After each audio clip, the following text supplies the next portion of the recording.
I thought I'd take a couple of moments to discuss the latest project that I've been working on. What you see right here is a handheld serial terminal.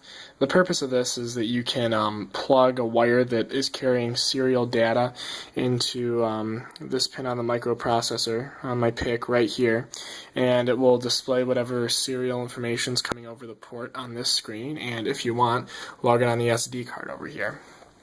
So this project isn't really that complex in its most fundamental functions. It's pretty easy to get UART data, and it's pretty easy to display it on a screen.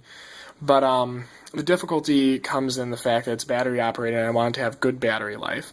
So I've been putting a lot of time into cutting down the power consumption of this, and also getting the SD card to work so you can log data and display it on your computer. The motivation of this is that a lot of times when I work with embedded systems projects, I want to print, diagnostic information or debug information as a system's running over the UART port, and have some way to view it or log it. And normally I use my laptop for that, and I have a serial, a USB to serial cable that I can use to get the serial information from my embedded system to my laptop, but that entire thing gets a little unwieldy. I have to have my laptop sitting wherever my embedded system is. So anyways, just a really quick overview of how the user interface works here. Well, it's asleep right now, power saving like I was talking about, so if I wiggle the joystick, you saw it wake up.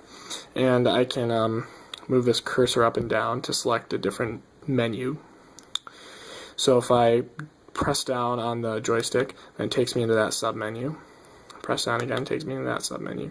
So this menu lets me change the baud rate. As you can see, the user interface is a little unwieldy for changing the baud rate. Let's set it at 1200.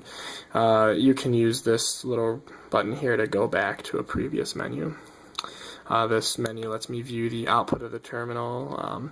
This menu is supposed to let me change how the data is logged on the SD card, but I don't have the SD card implemented yet, so all you see is this weird glitchy screen. So anyways, give me a moment and I will hook up this device to my laptop over here and print some serial data to my handheld serial port. Right, I've got everything set up now. You can see I have this MAX232 chip, which converts serial levels to RS232 levels. It's powered by 5 volts over there on ground, and we also have the output of that chip going from my computer to the portable serial terminal here, and you can see the cable runs back to an RS232 to a USB converter and back over to my laptop. And this is a serial terminal program that's running on my laptop. So we have this set up for 1200 bits per second serial, and let's send a basic message like hello world. So I'm gonna press send ASCII.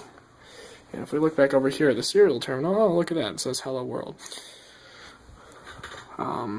Let's send this a few times. Here, we'll watch the screen. Oh, I went to sleep. Watch the screen as we receive new ASCII. So you can see this scrolls down as we receive new ASCII information.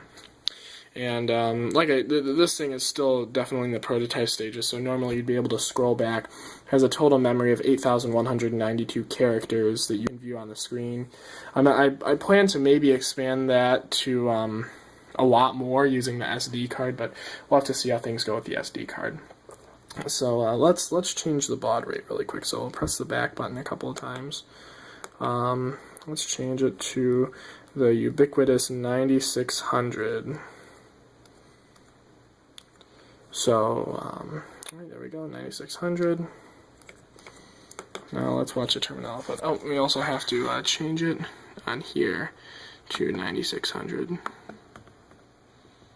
Alright, come on. There we go.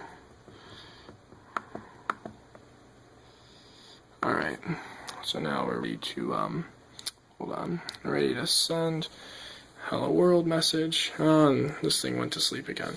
Alright, let's go. So now you see we're sending hello world again, but at a different baud rate. Like I said, this entire thing in the state that it's in right now isn't really that impressive, except for the power management that I've done with it. So I have this sleep mode, which saves a handful of milliamps. I have the clock speed on the processor lowered, managed in a particular way, and I just went to a bit of trouble to do some power management things. Without the techniques that I employed, the power consumption of the circuit would be, or the current consumption rather, would be about 30 or 35 milliamps. I think that's what it was at when I first put it together, but by slowing the processor clock down and shutting the screen off and a few other things like that, I managed to squeeze it down to 16 milliamps while it's while the screen's turned on and the system's actually running, and then it's at about 11 milliamps while it's asleep. So anyways, that's it for this. I'll be on with another update later.